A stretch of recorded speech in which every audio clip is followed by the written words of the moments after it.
Did you know there's a hidden empire that many believe spanned across continents, ruled over advanced technology, and was mysteriously wiped from history?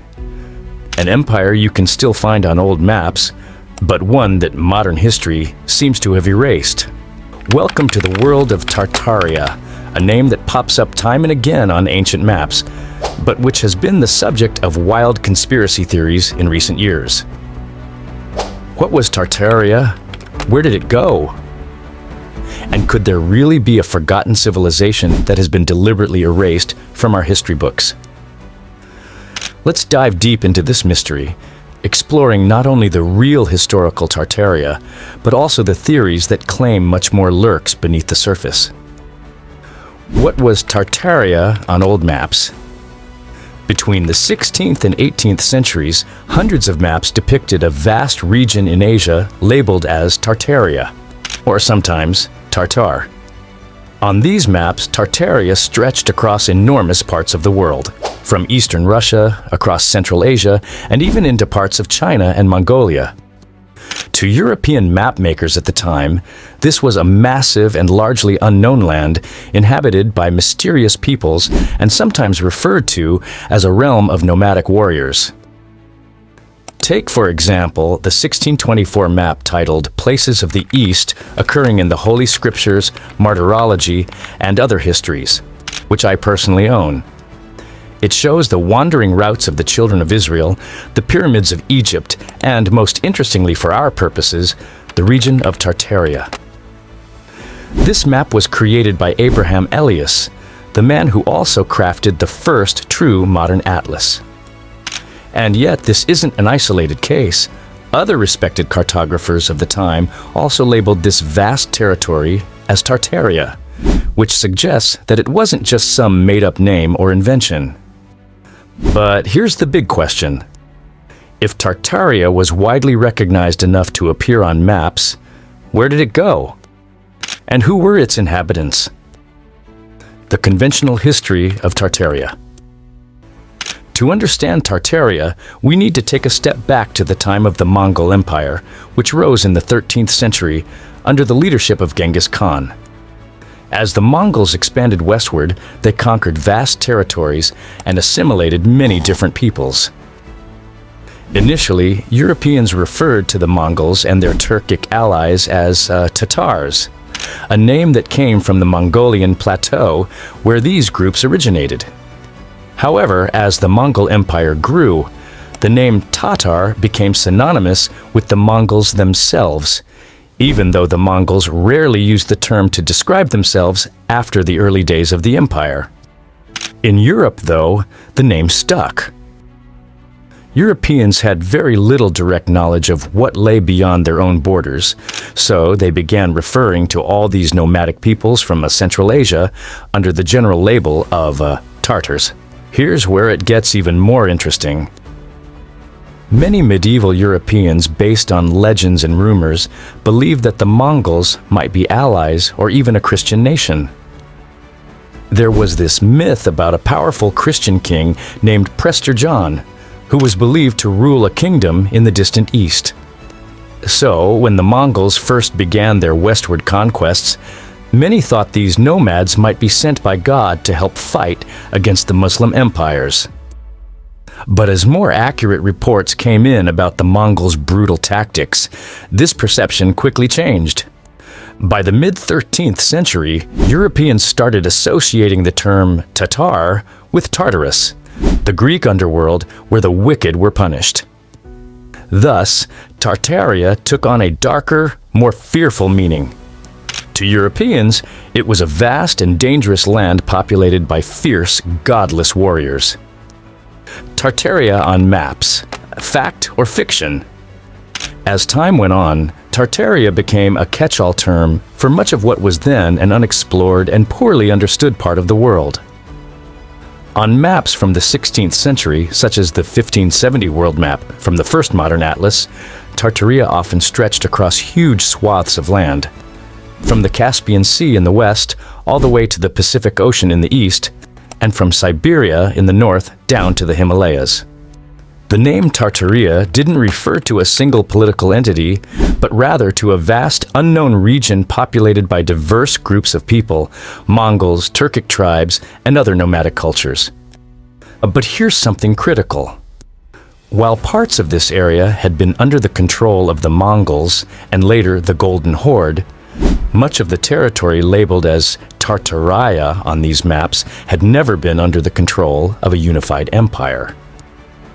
In many ways, Tartaria was more of a European invention than a real geopolitical entity.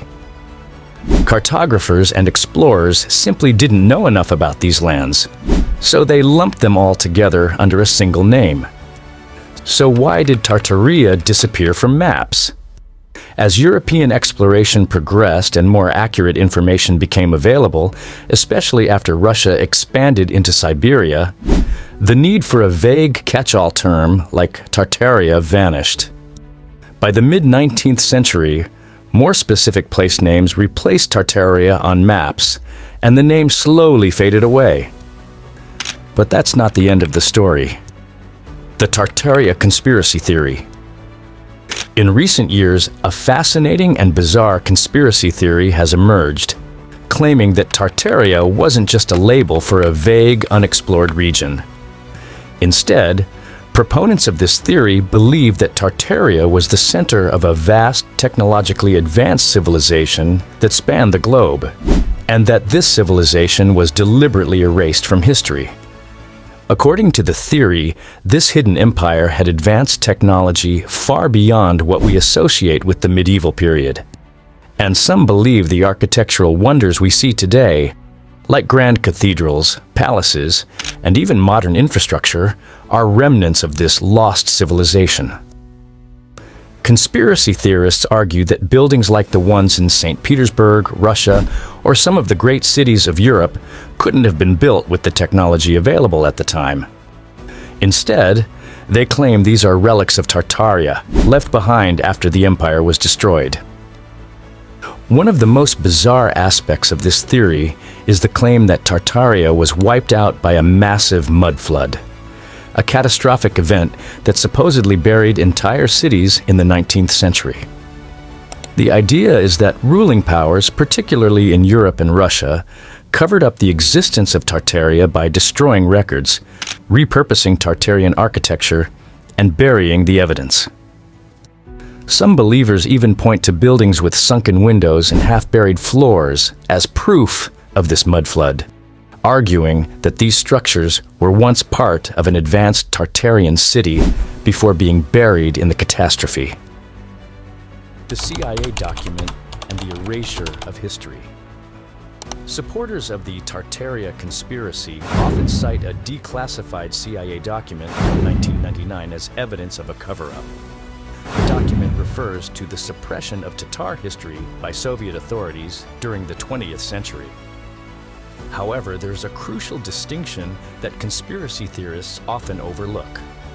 The document discusses the suppression of the history of the Tatars, an ethnic group within Russia, not a vast, lost empire called Tartaria. It's a classic case of mixing up two very different things. Nonetheless, conspiracy theorists argue that this document proves there has been an intentional erasure of Tartaria from our history books. They point to the fact that while millions of historical records supposedly documenting this empire were destroyed, thousands of maps showing Tartaria still exist. This, they claim, is evidence of a massive historical cover-up. But what do historians say? So, what's the real story? According to historians and experts, the Tartaria conspiracy is, well, just that, a conspiracy theory. There is no credible evidence that an advanced global civilization called Tartaria ever existed. The maps that show Tartaria are, in fact, reflections of European ignorance about Central and Northern Asia, not proof of a lost empire. It's important to remember that during the age of exploration, maps were often inaccurate. Cartographers relied on second-hand reports, travelers' tales, and sometimes pure speculation. While these maps are fascinating historical artifacts, They don't provide evidence of a hidden empire. In fact, many maps from the same period contradict one another, reflecting the confusion and limited knowledge of the time. Why the Tartaria conspiracy still persists. So why does this theory continue to capture people's imaginations? For one, the idea of a lost, advanced civilization taps into something we all find exciting: the notion that there's more to history than we've been told. Throughout history, people have been fascinated by the idea of hidden knowledge, from the legends of Atlantis to the mysteries of ancient Egypt. The Tartaria conspiracy also plays into modern skepticism about authority and institutions. In a world where misinformation spreads rapidly online, it's easy to see why people might gravitate toward a theory that suggests there's a secret history being kept from them. In the end, Tartaria represents something much more interesting than a mere conspiracy. It's a reminder of how our understanding of the world changes over time. Old maps like those depicting Tartaria are windows into the past. They show us how people once saw the world, even when their knowledge was incomplete. Tartaria wasn't an empire or an advanced civilization. It was a concept created by European cartographers to describe a largely unknown part of the world. But even if the theory doesn't hold up, the fascination with Tartaria and other lost civilizations tells us something about ourselves. That we're still searching for hidden truths in a world full of mysteries. What do you think about the mystery of Tartaria?